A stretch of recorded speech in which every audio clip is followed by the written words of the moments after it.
I want to welcome you to the Ask Jeff YouTube channel. Here's today's question.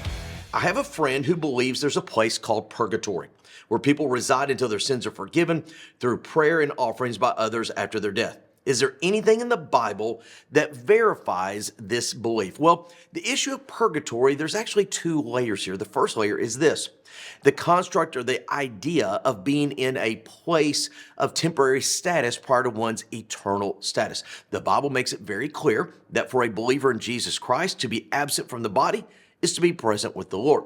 So in other words, there could not be a purgatory for a believer in Jesus Christ because the Bible speaks contrary to it. Now, on the other hand, the Bible also says that one's descent into hell is immediate upon death as well. So there is no biblical justification for any temporary place prior to one's eternal state. Secondly, the only place in the Bible that even remotely could be used to suggest a purgatory type experience is what we know as Luke chapter 16. There in verses 11 through 19, we have the story that Jesus tells of the rich man and Lazarus. These two individuals die. Lazarus is in the presence of the Lord, a place called Abraham's bosom, and the rich man is in, quote, hell, or the place of the dead, as described there in Luke chapter 16. Now, what's important about that passage, even though some people would utilize it to claim it is a purgatory type experience, is that nobody is able to escape their destination while there. In other words, Lazarus is mentioned to be there forever,